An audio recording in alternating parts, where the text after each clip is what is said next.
अस्सलाम वालेकुम viewers, rich Pakistan का नया एपिसोड लिए मैं हूं आपका मेजबान अब्दुर्रहमान। आइए डिस्कस करते हैं आज की दो इंटरेस्टिंग न्यूज। पाकिस्तान से यूरोप बरास्ता सड़क तिजारत का आगाज हो गया है।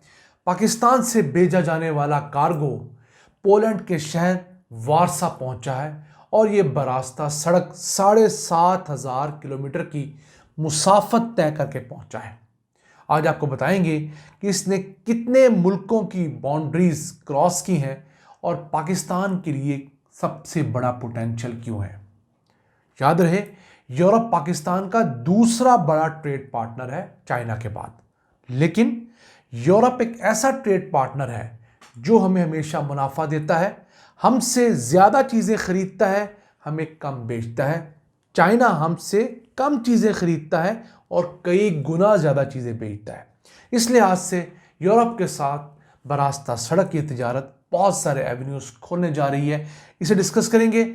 जबकि आज की दूसरी खबर, कराची में काउंटर टेररिज्म डिपार्टमेंट में एक फ्यूजन सेंटर का इफ्तिताह किया गया है, जहां पर पाकिस्तान की तमाम इंटेलिजेंस एजेंसीज इस डिपार्टमेंट को हेल्प करेंगी, इंफॉर्मेशन शेयर करेंगी, जराइम और दहशतगर्दी को कंट्रोल करने में मदद मिलेगी। इसकी क्या खसूसियात हैं और आपको आज बताएंगे पाकिस्तान में कितनी खुफिया एजेंसीज काम कर रही हैं। लेकिन पहले आज की सबसे अहम खबर, पाकिस्तान से यूरोप बरास्ता सड़क तिजारत का आगाज हो गया है। एनएलसी ने कराची से भेजा जाने वाला कार्गो खैर खैरियत से कामयाबी के साथ पोलैंड के शहर वारसा पहुंचा दिया है।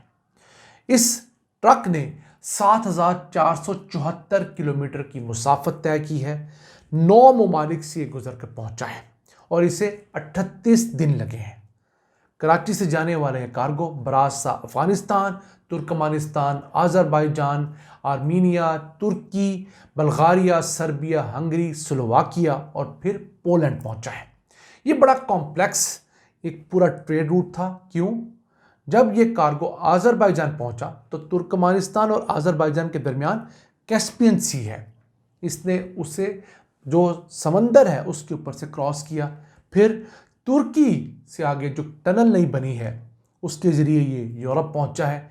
पाकिस्तान के लिए बहुत बड़ा पोटेंशियल इसलिए है कि यूरोप पाकिस्तान का दूसरा बड़ा ट्रेड पार्टनर है, जिसके साथ हमारी बाहमी तिजारत हर साल 13 से 14 बिलियन डॉलर्स होती है।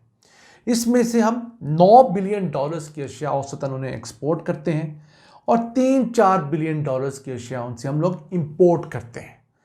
तो हमारा जो ट्रेड सरप्लस है वो 5-6 बिलियन डॉलर्स का होता है। हम 5-6 बिलियन डॉलर्स मुनाफा कमाते हैं यूरोप से, और यूरोप में तकरीबन 25 लाख पाकिस्तानी बसते हैं। तो वो भी हमारे साथ एक बहुत बड़ा रिलेशनशिप का मामला है। तो हमें इस रूट को बेहतर करना होगा। इतने ही दिन तकरीबन पोलैंड या यूरोप के दीगर मुल्कों को अगर हम बाई सी सामान भेजते हैं तो लगते हैं। बाई रोड एक ऑल्टरनेट सोल्यूशन पाकिस्तान के पास आया है और ये एनएलसी की वजह से मुमकिन हुआ है। और ये जो एक इंटरनेशनल एक लॉ है TIR का, उसके तहत मुमकिन है, जिसके साथ आप मुख्तलिफ मुल्कों के अंदर बार बार अपना सामान खोलने के पाबंद नहीं हैं। इससे पहले एनएलसी पाकिस्तान से मॉस्को तक कामयाबी से बाई रोड सामान भिजवा चुका है। वो उस मुसाफत थी 5,548 किलोमीटर की, उसमें 16 दिन लगे थे। इसी तरह तुर्की के साथ भी हम लोग बाई रोड ट्रेड का आगाज़ कर चुके हैं। 5,300 किलोमीटर की हमने मुसाफत तय की थी। इस्तांबुल तक कार्गो पहुंचाने में 12 दिन हमें लगे थे। तो बाई रोड अगर हम रीजनल कंट्रीज़ के साथ और ऐसे मुल्क जहां तक हम पहुंच सकते हैं अगर पहुंचें तो हमारे लिए उतना ही बेहतर है। अभी हमने फ़िलहाल अफ़गानिस्तान का रूट लिया, इसलिए हमें बरास्ता आज़रबाईजान कैस्पियन सी को क्रॉस करना पड़ा है। अगर हम बरास्ता ईरान जाते तो हमें ये समंदर भी क्रॉस ना करना पड़ता और हम सिर्फ खुश्की के रास्ते ही डायरेक्ट यूरोप तक पहुंच सकते थे। तो पाकिस्तान की ये कोशिशें हैं, ये एक डायरेक्ट और एफिशिएंट ज़्यादा सिक्योर ट्रेड रूट के लिए हैं, जो पाकिस्तान को फ्यूचर में एक बेहतर मुकाम दे सकती हैं, हमारे यहाँ से ट्रेड बढ़ा सकती हैं। ये जो पहला कार्गो गया है, यानी कि जो पहले ट्रक्स गए हैं, इसके अंदर पाकिस्तान से गारमेंट्स भेजे गए हैं। जो पाकिस्तान की सबसे बड़ी एक्सपोर्ट है।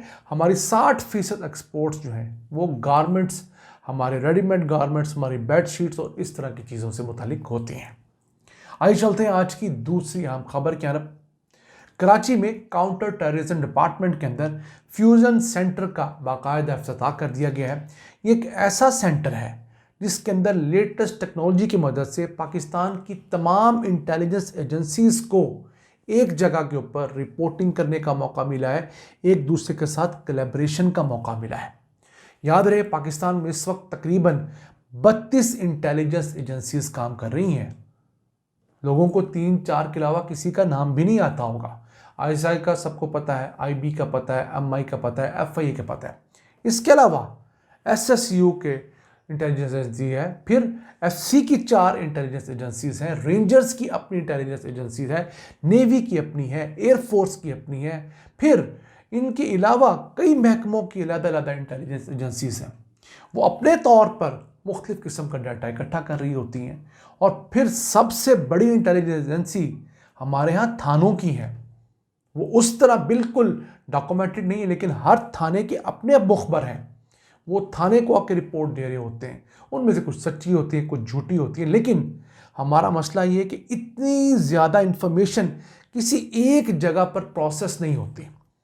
किसी एक इंटेलिजेंस को पता लगी, दूसरे तक पहुंचते पहुंचते वो वक़ूआ हो गया जिसे रोका जा सकता था। तो अगर ये तमाम की तमाम इंटेलिजेंस एजेंसीज किसी नेशनल लेवल पर इसी तरह के फ्यूजन सेंटर के अंदर कोलैबोरेट करने लगें और किसी एक अथॉरिटी के अंदर बाकायदगी से काम करें, तो यकीन कीजिए बहुत सारे दहशतगर्दी के वाक़यात और बहुत सारे जराइम पर काबू पाया जा सकता है।